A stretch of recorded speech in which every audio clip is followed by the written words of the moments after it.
All right, America, let's talk about something you probably don't think about much: contracts. Yeah, not as exciting as, say, a feral raccoon wearing a tiny hat, but stick with me. Contracts are basically the invisible glue holding our society together. They're everywhere. You sign one to buy a coffee, get a job, rent an apartment, even when you click agree on that website with terms of service longer than War and Peace. And guess what? The Constitution, the big daddy of American law, actually cares about your right to make those agreements. See, buried in Article 1, Section 10, Clause 1, there's something called the Contract Clause. It's a mouthful, but it basically says, states can't mess with contracts you've already made. This might seem obvious, but back in the day it was a radical idea. Why? Because before America was cool, states could be real jerks about agreements. They'd change the rules on a whim, leaving people high and dry. The framers, those powdered wig revolutionaries, knew this was bad for business, and America was open for business, baby. Imagine this. You're a farmer in the 1780s and you strike a deal to sell your crops for a certain price. Great, right? But then, your state decides to change the law, saying you have to sell for less. That kind of chaos is exactly what the Contract Clause was designed to prevent. The framers knew that for the new nation to thrive, people needed to trust their agreements, so they wrote this protection into the Constitution. Now, the Supreme Court's relationship with the Contract Clause is complicated. Kind of like that friend who's always busy when you need to borrow $20. At first, the court took a pretty strict view, slapping down states that tried to interfere with contracts, but over time they realized that life is messy, and sometimes things happen that require bending the rules a little, like what happens during a massive economic meltdown. Can the government really just stand there and say, sorry, contracts are contracts, tough luck?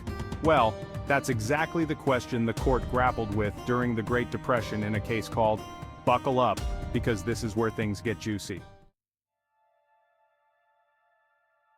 When contracts collide with crisis, the home building and loan case. Picture this, 1933, the Depression is in full swing, and people are losing their homes left and right because they can't pay their mortgages. Not exactly a fun time for a picnic. So, Minnesota, like a few other states, decided to do something drastic. They passed a law that gave homeowners a break on their mortgage payments. The idea was to give folks a fighting chance to get back on their feet and avoid foreclosure. Sounds reasonable, right? Well, the mortgage companies were not exactly thrilled.